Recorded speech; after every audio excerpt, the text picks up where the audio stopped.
Hi, welcome back to my channel. Today is my birthday, and because red velvet cake is my favorite cake of all time, I'm going to show you how to make a red velvet Oreo cake. It's layers of moist, delicious red velvet cake filled with my best ever cream cheese frosting and frosted with Oreo buttercream and decorated with Oreos and red velvet cake crumbs.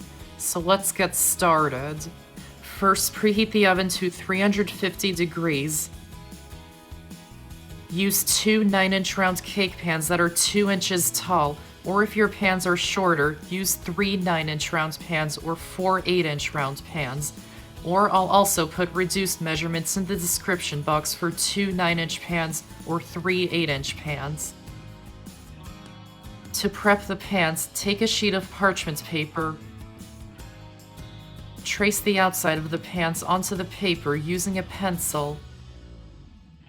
Fold the paper in half, lining up those lines. Then fold it in half the other way, lining up the lines. And cut it out to just before the lines so you don't get any pencil markings into the cake. Then open it up, and it should fit the inside of the pan. Repeat that again for however many pans you're using. Grease the pans with softened butter or cooking spray. Place the parchment paper circles into each pan and set them aside for now. To make the red velvet cake, into a sifter over a medium or large bowl, add in the cake flour. Sift it into the bowl and set it aside for now. Then into a small bowl, add in the cacao powder, not normal cocoa powder. This is cacao powder. It's less processed than normal cocoa powder, and this cacao powder mixed with an acid comes out a reddish color when the cake bakes, which is how red velvet was first invented. But it doesn't work with normal cocoa powder because it's more processed. So using cacao powder will help the cake to get a natural red color without needing a lot of food coloring. We will still be using some food coloring to help deepen the red color, but not as much as you normally would. Add in the red food coloring, vanilla extract, and salt. And whisk them really well together until there are no lumps. Set it aside for now. Then into the bowl of a stand mixer, or you can use an electric hand mixer if you don't have a stand mixer. Add in the softened butter and sugar. Cream them on medium-low speed for 5 to 8 minutes until they're really light, pale, and fluffy. Don't beat it on a higher speed or it won't incorporate as much air into the mixture. Scrape down the sides occasionally so everything is mixing.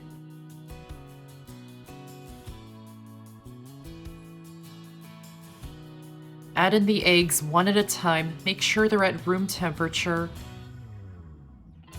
Mixing well after adding each one, and scrape down the sides when needed.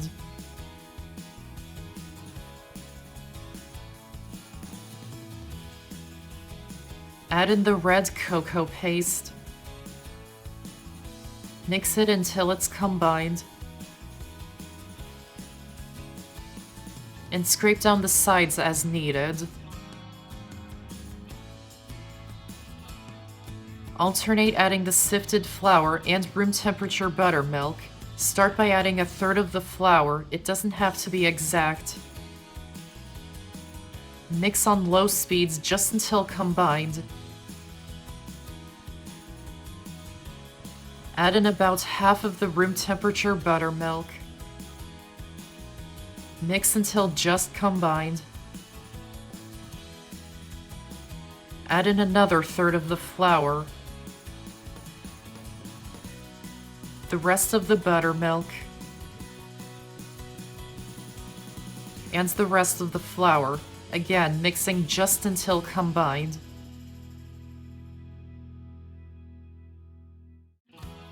This part must be done quickly. Measure out the baking soda and apple cider vinegar in 2 separate bowls. Add one to the other, mix it quickly, immediately add it to the batter, and mix it until it's combined. If you add it when the reaction stops, it won't leaven the cake correctly and it won't be as light and fluffy, which is why this part has to be done quickly. Finish it by hand to mix in all the ingredients, making sure you scrape all the sides and all the way down to the bottom, but you don't want to overmix the batter or the cake will come out quite tough. Pour the batter into the prepared cake pans. Shake and tap them a few times to level them out. And bake them in the oven for about 45 to 50 minutes until a toothpick inserted into the center comes out clean, or mostly clean with a few moist crumbs. If you're using shorter pans, it will take about 25 to 30 minutes. When they're done, remove them from the oven and let them cool. Then you will need 1 batch of my best ever cream cheese frosting. I'll put a link to the video in the description box.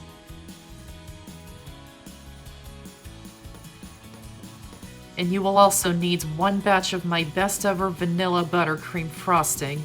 I'll link to this video in the description box as well. Add some finely crushed Oreos into the frosting to make an Oreo buttercream frosting. Once they're mixed in, taste the frosting, and if you think it's too sweet, add in a bit more salt to help cut the sweetness. By now the cakes should be cooled enough to handle. It's okay if they're not completely cooled. Run a butter knife around the edges to loosen them from the pans. Turn them out of the pans. Remove the parchment paper and place them onto a cooling rack and let them cool completely if they're not completely cooled yet. Then trim off the tops of the cakes so they're flat and cut them in half horizontally so you have 4 cake layers. You can use a long serrated knife if you don't have a cake leveler, but it will be much harder to get the cake completely flat. Remove and set aside the trimmed tops. We will be using them later. To assemble the cake, here I have a 10-inch round cake drum with a turntable underneath. Spread a little frosting onto the board so the cake sticks to it. Add the lower half of one of the cake layers onto it, making sure it's centered. Add on a generous amount of the cream cheese frosting. Spread it out evenly. Add the next cake layer, making sure it's lined up with the bottom cake layer. Add some more cream cheese frosting. Spread it out. Add the top of the next cake layer upside down on top of it. Add the last of the cream cheese frosting. Spread it out evenly. And add the last cake layer upside down on top so the top is nice and flat. Scrape off the excess frosting from the edges.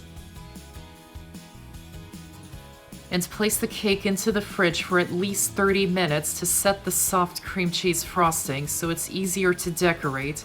If you can do longer, please do, because it will make decorating the cake much easier.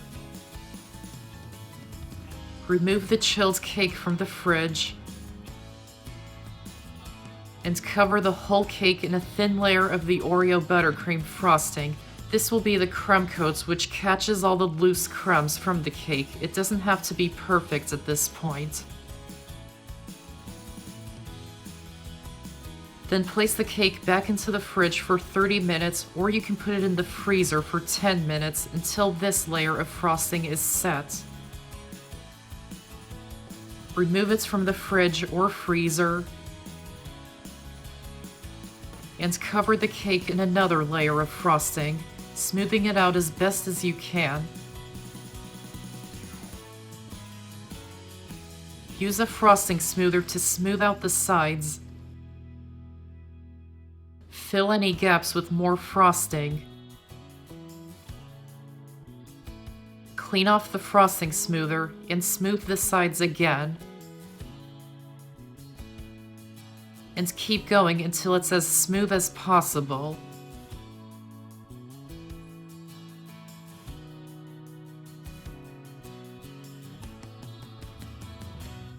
And smooth out the top of the cake as well.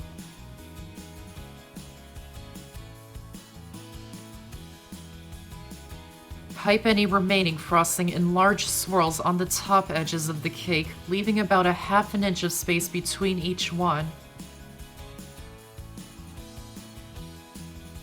And add an Oreo into the gap in between each of them. Crumble up the trimmed tops of the cake into crumbs. Press them all over the bottom sides of the cake.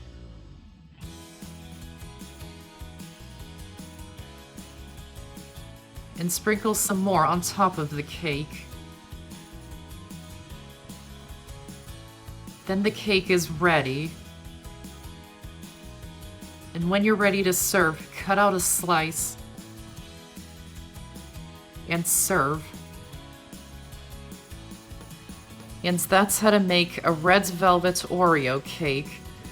I hope you enjoyed this video, and if you did, give this video a like and check out my channel for many more videos and subscribe to my channel for more to come. Thanks for watching, and I'll see you next time.